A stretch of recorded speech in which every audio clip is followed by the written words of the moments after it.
Assalamualaikum warahmatullahi wabarakatuh. Pada pertemuan kelima mata kuliah perpajakan lanjut ini, kita akan membahas terkait dengan faktur pajak, di mana kita akan dibagi dua topik, yaitu topik satu adalah ketentuan formal saat dan saat pembuatan faktur pajak, topik kedua adalah sanksi dan pelaporan faktur pajak. Dasar hukum daripada faktur pajak ini adalah yaitu Undang-Undang Nomor 42 Tahun 2009 tentang perubahan ketiga atas Undang-Undang Nomor 8 Tahun 83 tentang PPN dan PPNBM. Kedua adalah Undang-Undang Republik Indonesia Nomor 11 Tahun 2020 tentang Cipta Kerja, di mana di dalamnya ada perubahan dari Undang-Undang Nomor 42 Tahun 2009. Kemudian keputusan Menteri Keuangan atau peraturan Menteri Keuangan, keputusan Direktur Jenderal Pajak atau surat edaran Direktur Jenderal Pajak. Istilah-istilah yang kaitan dengan faktur pajak adalah barang kena pajak, yaitu barang yang dikenai pajak berdasarkan Undang-Undang Pajak Pertambahan Nilai. Jadi ada beberapa barang ya yang tidak termasuk barang yang dikenaikan pajak. Mungkin kemarin kita sudah membahas ya di pajak masukan atau barang kena pajak. Ya. Samping itu juga jasa kena pajak, yaitu jasa yang dikenakan pajak berdasarkan Undang-Undang Pajak Pertambahan Nilai. Pengusaha kena pajak adalah pengusaha yang melakukan penyerahan barang kena pajak dan atau penyerahan jasa kena pajak yang dikenai pajak berdasarkan Undang-Undang Pajak Pertambahan Nilai.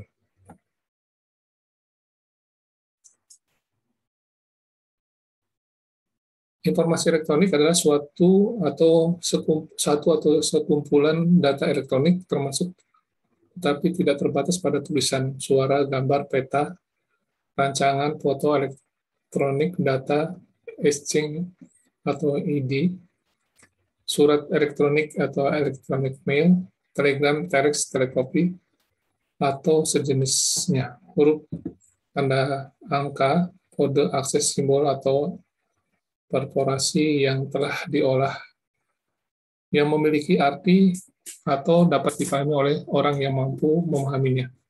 Jadi informasi elektronik seperti itu. Sedangkan tanda tangan elektronik adalah tanda tangan yang terdiri atas informasi yang dilekatkan atau terasosiasi atau terkait dengan informasi elektronik lainnya yang digunakan sebagai alat verifikasi dan otentik. Yang mungkin nanti terkait dengan e-faktur ya. Nah, ada beberapa pengertian ya terkait dengan faktur pajak. Bahwa faktur pajak itu merupakan faktur yang dapat digunakan sebagai bukti pungutan pajak atau sebagai sarana untuk mengkreditkan pajak masukan. Jadi samping bukti pungutan pajak, juga sebagai alat untuk mengkreditkan pajak masukan. Mana setiap penyerahan pajak kena barang kena pajak atas penyerahan jasa kena pajak oleh pengusaha kena pajak harus dibuatkan suatu faktur pajak. Yang lainnya adalah faktur pajak adalah bukti pemungutan pajak yang dibuat oleh pengusaha kena pajak karena penyerahan barang kena pajak atau BKP atau penyerahan jasa kena pajak JKP atau bukti pemungutan pajak karena impor barang kena pajak digunakan oleh Direktorat Jenderal Bea dan Cukai. Intinya adalah faktur pajak ini adalah satu sebagai alat bukti pemungutan pajak. Ya.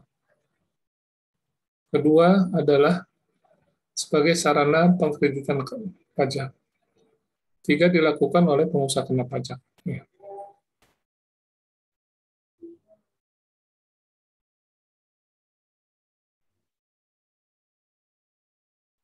Pengertian bentuk faktur pajak atau cara pengisian faktur pajak itu Faktur pajak memuat keterangan paling sedikit sebagai berikut, yaitu nama, alamat, nomor pokok wajib pajak, yang menyerahkan barang kena pajak atau jasa kena pajak.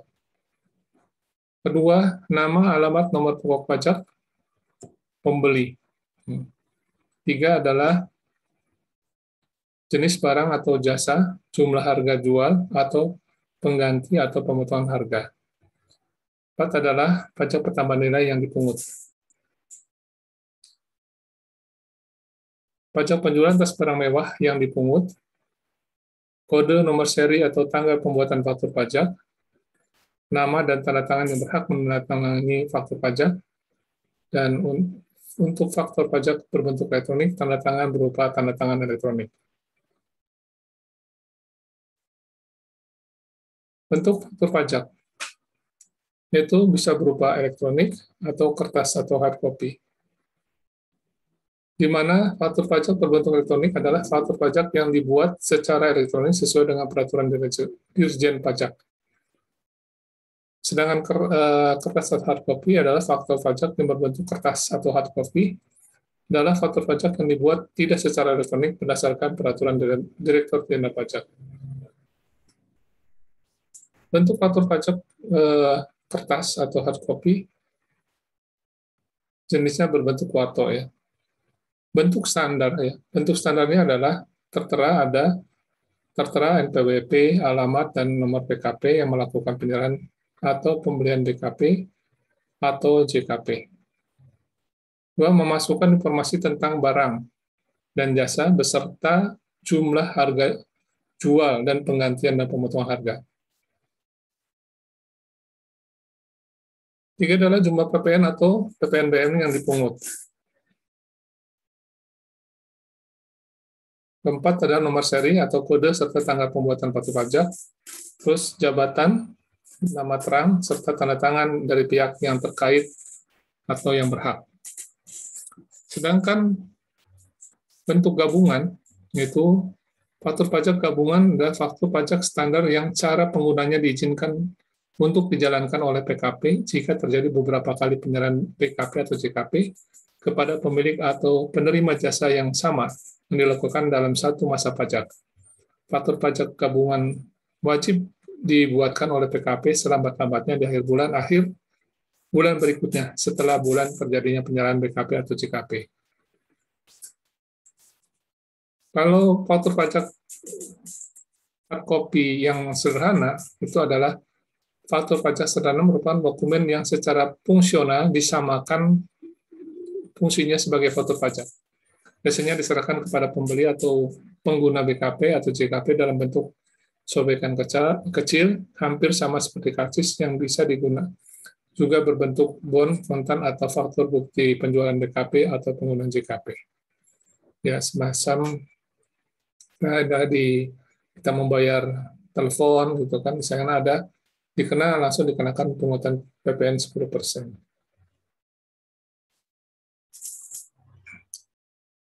Bentuk faktur pajak hard copy, faktur standarnya seperti ini ya. Ini di sini ada ini apa namanya, alamatnya, ini PKP-nya siapa ya. Ada nomor serinya, ada PKP-nya ya, penjual, nama, alamat, dan PWP, tanggal pengukuhannya tanggal berapa. Terus pembeli, barang kena pajaknya, bendahara pengeluaran ya, alamatnya di mana, NPWP-nya. Terus ada nomor urutnya, terus jumlah nama barangnya apa, satu set, sofa satu set, terus berapa harganya, berapa PPN, DPP-nya berapa. Sini ada nama ya dan tanda tangan. Selanjutnya adalah bentuk gabungan ya. Ini hampir sama, tapi di sini ada beberapa perusahaan ya, tentunya pajak keluaran. Ada Cyberphone Center, ada CP, ada PT. Ini semuanya digabungkan menjadi satu.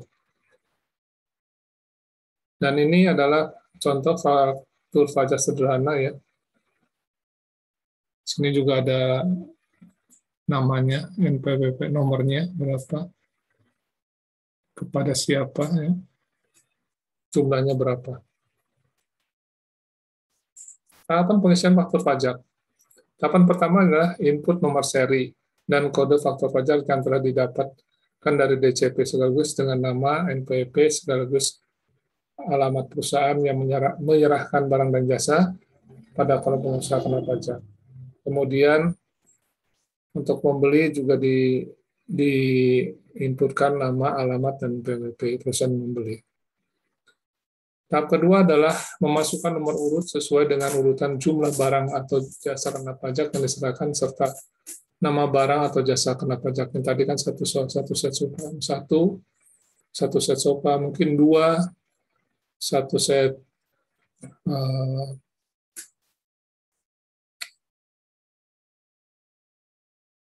barang-barang elektronik, misalnya televisi, dan seterusnya. Pada kolom harga jual, nah ditulis berapa jumlahnya. Tahap ketiga adalah harga jual atau penggantian uang muka atau termin dimasukkan total harga seluruhnya. Kalau total nilai potongan BKP ditulis setelah dikurangi dengan potongan harga, jadi dipotongkan dulu baru ditulis. Jika telah terjadi penerimaan uang muka sesuai penyerahan BKP, nominal uang ditulis pada kolom nilai uang muka yang telah diterima. Susunan jumlah penggantian harga jual atau uang muka termin dikurangi dengan potongan harga dan uang muka yang telah diterima. Ditulis pada kolom dasar pengenaan pajak. Tahap ketiga selanjutnya adalah pada kolom PPN 10% kali dasar pengenaan pajak ditulis jumlah PPN 10% yang terutang. Kemudian untuk bagian kolom PNBM kalau ada diisi. Selanjutnya isi bagian kolom nama, tanda tangan, serta stempel dari pejabat yang ditunjuk oleh perusahaan. Saat pembuatan faktur pajak, yaitu pengusaha kena pajak wajib membuat faktur pajak untuk setiap penyerahan barang kena pajak, penyerahan jasa kena pajak, ekspor barang kena pajak yang berwujud, ekspor barang kena pajak tidak berwujud, atau ekspor jasa kena pajak. Faktur pajak harus dibuat pada saat penyerahan barang kena pajak. Jadi pada saat penyerahan barang kena pajak harus dibuatkan fakturnya. Saat penyerahan jasa kena pajak, saat ekspor barang kena pajak berwujud, saat ekspor barang kena pajak tidak berwujud, atau saat ekspor jasa kena pajak. Penyerahan barang kena pajak. Penyerahan barang kena pajak berwujud yang menurut sifatnya hukumnya berupa barang bergerak. Dua adalah penyerahan barang kena pajak berwujud yang menurut sifat hukumnya berupa barang tidak bergerak. Penyerahan barang kena pajak tidak berwujud, barang kena pajak berupa persediaan atau aktiva yang menurut tujuan semula tidak untuk diperjuangkan yang masih tersisa pada saat pembubaran. Penerbitan faktur pajak. Faktur pajak yang diterbitkan oleh pengusaha kena pajak setelah melewati jangka waktu 3 bulan sejak saat faktur pajak seharusnya dibuat, tidak diberlakukan sebagai faktur pajak. Pengusaha kena pajak yang menerbitkan faktur pajak dianggap tidak menerbitkan faktur pajak. Pajak pertambahan nilai yang tercantum dalam faktur pajak tidak boleh dikreditkan sebagai pajak. Jadi bahwa penerbitan pajak ini dilakukan oleh pengusaha kena pajak. Dikecualikan dari penerbitan faktur pajak, yaitu faktur pajak wajib diisi secara lengkap, jelas, dan benar. Pengusaha kena pajak membuat faktur pajak tidak sesuai dengan ketentuan sebagai mana pada poin 1, ya, dikenakan sanksi sesuai dengan ketentuan peraturan perundangan yang mengatur mengenai ketentuan umum dan tata cara perpajakan. Ini data pustakanya sebagai referensinya. Sekian dan terima kasih. Assalamualaikum warahmatullahi wabarakatuh.